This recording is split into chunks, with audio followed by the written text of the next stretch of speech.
All right, we are here in the village that was hit by an 8.0 magnitude earthquake back in August 15th. And again, the government doesn't want the people to rebuild here. They've stopped sending food, they've stopped sending water, and the government wants to relocate the people from this village. The thing is, though, you got to realize in a place like this, people have been here for generations and they're not going to leave that easily, and they just don't have a place to go.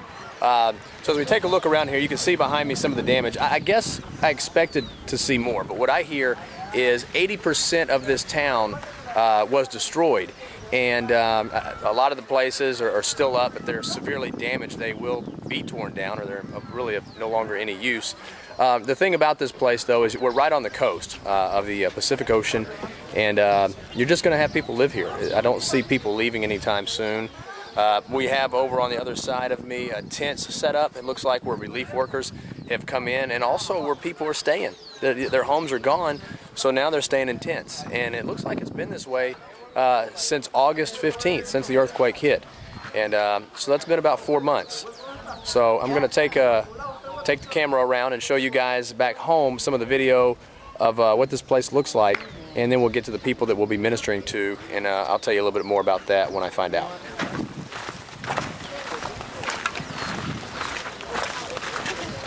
One more example of the floor breaking right in there.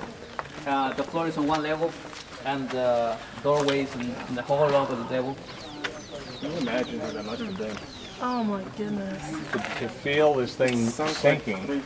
And as you can see, some of these houses are really nice. Let's look at the tile over there, and look at the brick on that one too. Is that because it was a good community. It was maybe not a wealthy community, but a higher middle class, if you want to call it that. So Ricky, after the earthquake, did people They start had to scavenging through things, or? Yep, yeah, they had a lot of to. They problems with just stuff like that? had to rescue whatever they could, and had to move out because they cannot. Was stay here. there a lot of crime right then, though? Or did people Well, kind of come to the circumstance and say, you know, we well, gotta it was a lot of crime because it was the desperation of the people. Didn't have what to drink, what to eat. Sure. Well, let me ask you this. You've got $40 million in this place, still looks like this, and there's people still homeless, and they're still not getting food and water after $40 million have been donated. Yeah, it's amazing. This money is supposed to be, the government has this money, but this money, it was just to be given, it was to give in order the people that have lost their houses, but up to the present day, they haven't received anything. The question is, where is that money? What the government have done with that money?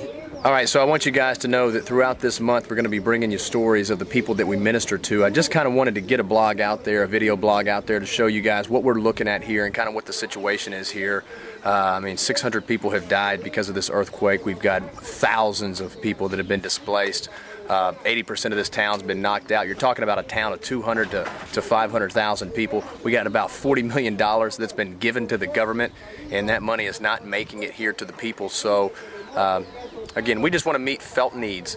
We want to come in and feed these people. We want to bring them water, and we just want to do what Jesus asked us to do. And you know, he told Peter at the end of the book of John, he said, "If you love me, feed my sheep." And that's what we want to do. I just want to obey my Lord and do His work.